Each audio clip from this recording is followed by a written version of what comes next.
অনেকেই আছেন যারা গ্রাম থেকে বেড়ে উঠেছেন, এখন রিজিকের তাগিদে শহরে বসবাস করেন।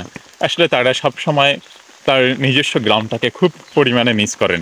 ঠিক আমিও কিছুদিন যাবৎ বাহিরে ছিলাম, হঠাৎ গ্রামে আসলাম আজ। তা দেখলাম যে গ্রামের মেঠো রাস্তায় প্রচণ্ড পরিমাণে কাদা জমে গেছে, কারণ এখন বৃষ্টির মৌসুম, আসলে গ্রামে প্রচুর পরিমাণ বৃষ্টি হচ্ছে। আমি আপনাদের কিছু জিনিস দেখাবো যে গ্রামের মেঠো পথ বা গ্রামের সুন্দর এই মেঠো রাস্তায় কি একটা অবস্থা বৃষ্টিতে পড়ে হয়ে গিয়েছে। আমাদের রাস্তাটা যদিও এখনও ওরকম করে পাকা হয়নি, আসলে মেইন রাস্তাটা এখনও পাকা হয়েছে। আমাদের গ্রামের মধ্যে যে রাস্তাটা বয়ে গেছে এখনও ওপার ওরকম করে পাকা করা হয় নাই, পিচঢালি হয় নাই এখনও। দেখুন বৃষ্টিতে কি এক প্রকাণ্ড অবস্থা হয়ে গেছে। দেখুন চারপাশে শুধু কাদা আর কাদা রাস্তার পাশ দিয়ে। সুন্দর মনোরম পরিবেশ, দেখুন গ্রামের পরিবেশ দেখুন। আসলে যদি গ্রাম না থাকেন কখনো গ্রামের এত সুন্দর সৌন্দর্য আপনি উপলব্ধি করতে পারবেন না। গ্রামের পাশেই ধানের অপরূপ সৌন্দর্যর ক্ষেত, চারপাশে গাছপালা, সুন্দর মেঠো পথ।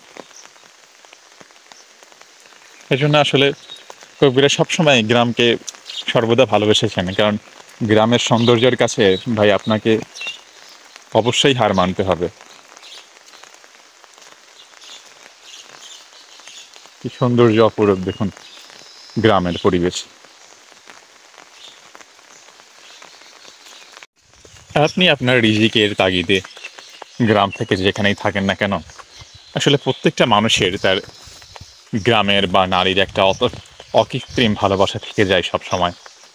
আসলে আপনি শহরে থাকবেন বা উপশহরে যেখানেই বলুন না কেন, গ্রামকে যদি কখনো ভালো না বাসেন তাহলে মানুষ হিসেবে আসলে আপনার মাঝে যে প্রকৃতির প্রেম, সে ছোঁয়াটুকু কখনো থাকবে না। এমন কোনো মানুষ নেই আমার দেখা বা জানা মতে যে গ্রামকে সে পছন্দ করে না। আসলে গ্রামের এই যে কাঁচা রাস্তা বা মাটির রাস্তা, গ্রামের পাশের চারপাশের যে গাছের একটা সুন্দর মনোরম পরিবেশ থাকে, শহরে সচরাচর এরকম দেখা যায় না। শহরের ইট পাথরের এই বালির শহর, যেখানে সারাটা দিন রোদ্দুর, প্রখর পরিমাণ রোদ্দুর, গরম বাতাস, ধুলাবালি, তার থেকে গ্রাম কত নির্মল এবং শান্ত পরিবেশে।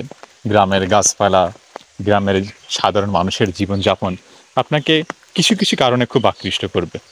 যেমন আপনি বৃষ্টির মৌসুমের কথা ভাবতে পারেন, যখন গ্রামে বৃষ্টি আসে বা গ্রামের গাছপালাগুলো অতি সবুজ থেকে আরও অতি অসাধারণ পরিমাণে সবুজ হয়ে দাঁড়ায়। গ্রামের চারপাশের ফসল, সেটা যেন সবুজ থেকে আরও সবুজ হয়ে যায়। সুন্দর ফসল, ফসলের বিশাল মাঠ, মেঠো রাস্তা, আপনি মুগ্ধ হতেই হবে আপনাকে। আপনি গ্রামের প্রতি মুগ্ধতা প্রকাশ না করে কখনো থাকতে পারবেন না।